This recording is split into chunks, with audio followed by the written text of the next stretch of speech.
Loaded show ahead here on Ravens Rundown. We're talking not one, not two, but three potential wide receiver targets for your Baltimore Ravens of who they could add this offseason. So we got rumors on Josh Reynolds, Brandin Cooks, Gabe Davis. Will show you what the experts, what the insiders are saying about bringing those wide receivers to Baltimore in just a matter of moments. Tyler Jones here with you. Thanks for joining us.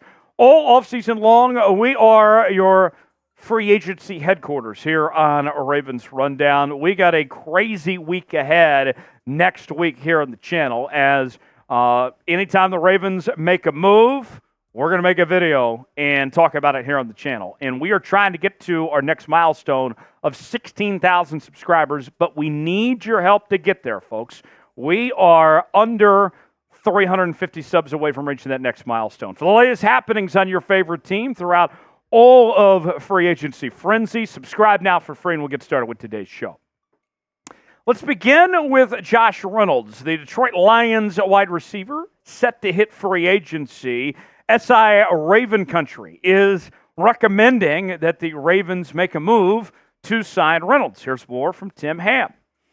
Detroit Lions receiver Josh Reynolds could be one of those cheaper options as Spotrac projects Reynolds signing a 2-year, $14 million deal in free agency. The Texas A&M's Aggies product caught 40 balls for 608 yards and 4 touchdowns last year in a career season in Detroit, where Reynolds has spent the last 2+ seasons. His success in the explosive Lions offense should translate well in Baltimore, where the offense should be well-balanced and equally explosive in offensive coordinator Todd Monken's second year with the club.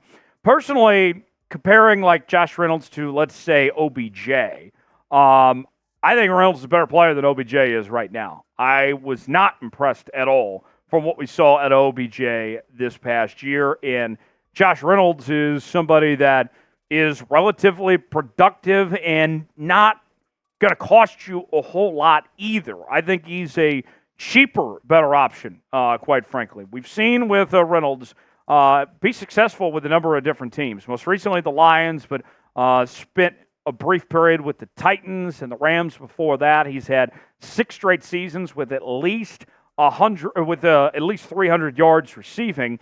And you talk about a guy that's been consistently available, too. You can't talk about the Baltimore Ravens without the injury issues that we've seen with this team over the last couple of years. And Josh Reynolds, knock on wood, this is somebody that's played in 17 games, all 17 games last year with 13 starts. The numbers last year, hit a nice bounce-back season compared to what he had done the last couple of seasons. It was the best year he had since 2020, as he had 40 catches for 608 yards, 5 touchdowns, and over 15 yards of reception. Josh Reynolds, not a bad option at all. So that's one receiver. We got 2 more to talk about here on today's show. Which wide receiver would you like to add to this Baltimore Ravens roster? If you want Josh Reynolds, type J for Josh Reynolds. If you want Brandin Cooks, type B for Brandin Cooks. If you want Gabe Davis, type G for Gabe Davis. Let us know in the comments section below. The next receiver we are talking about here is Brandin Cooks. Could he be cooking something up in Baltimore? The folks over at Bleacher Report are suggesting the Ravens could potentially be in the trade market for the Dallas Cowboys receiver. Here's more from Christopher Knox. Baltimore, though, could look to move on from Beckham. The 31-year-old will be a free agent next week, and he saw a reduced role in the offense late in the season. Cooks would be a logical replacement for Beckham in Baltimore's lineup, given the similar skill set. His relatively reasonable salary could also benefit the Ravens, who have just $16.5 million projected cap space.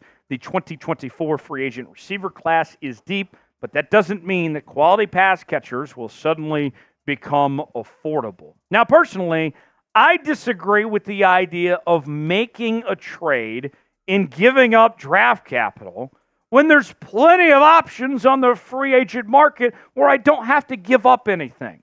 Okay, sure, I might have to pay a little bit more money-wise for that type of caliber of talent as opposed to taking on Brandin Cooks' contract as is, but if you're the Baltimore Ravens, you're probably not going to spend a ton in free agency.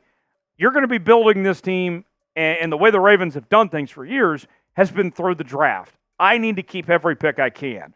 The idea that Bleacher Report came up with was the Ravens receive Brandin Cooks as well as a 2024 7th-round pick, 242 overall, and give up a 5th-round pick and a 7th-round pick. So you exchange the 7th, essentially you're giving up a 5th-round pick for Brandin Cooks. It doesn't sound like a whole lot, but it's still something. Every pick matters. Cook joined the Cowboys in 2023 after being traded from the Houston Texans. And I'll say this, I think the best thing you can say about Brandin Cooks and his career in the National Football League is he's been successful everywhere he's been. It hasn't mattered who the quarterback is, what the system in place is. He has been just very silent, very consistent. From the Texans to the Rams, the Patriots, and the Saints, this guy's had 6 career seasons with at least 1,000 receiving yards. If you're the Baltimore Ravens, you would gladly take that type of consistency. If you can make a trade and get a guy that has 800 yards receiving this next season, that'd do wonders for this Ravens offense. The numbers on Brandin Cooks. We mentioned he had those 6 straight seasons with 1,000 yards. Most recently was in 2021. Last year had 54 catches, 657 yards, and 8 touchdowns, which is the highest that he's had in a long time, maybe ever, actually. So, what do you guys think? Should the Ravens trade for Brandin Cooks? T for trade, P for pass? Tell us in the comments section if they should make the move or not. Got a great deal we're offering our Ravens fans right now as we have hats on sale for up to 50% off. We're also offering free shipping on several of the hats as well. Here's some of the hats we have to choose from, the flat bill to the baseball cap style, the old school logo. And there's plenty of others that you can go see for yourself right now. Chatsports.com/Ravens hats is where you can get these today. And a reminder, that's free shipping on some of these hats, up to 50% off. Go see for yourself, see if there's any hats you like. Link is in the comments and description of today's video, chatsports.com/Ravens hats.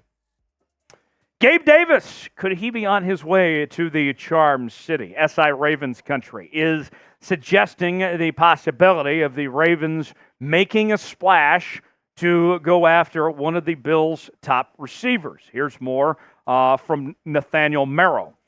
The key for Baltimore would be signing Davis to a team-friendly deal.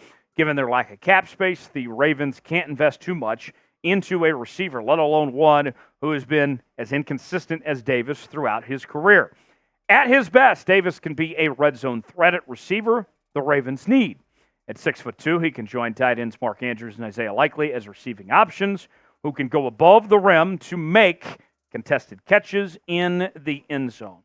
Now, I'll say this. What I like about Gabe Davis is he's still very young, right? He's a young football player that's just starting to get into his prime. My concern, though, is the consistency. If I'm going to pay the money for Gabe Davis, what version am I getting of Gabe Davis? Is he on the right track forward? Is he going to get into his prime and take that next step? Or am I still going to get this wishy-washy version that I don't know who's going to show up week in and week out? I don't know that answer, to be quite honest with you. Davis, former 4th-round pick out of UCF, a national champion at UCF, if you know what I mean. 4 straight seasons he's had at least 549 receiving yards and 6 touchdowns. And he's a history maker himself. He holds the NFL record for most receiving touchdowns in a playoff game, 4 in one game there a while back. Here's the numbers that we're talking about with Gabe Davis.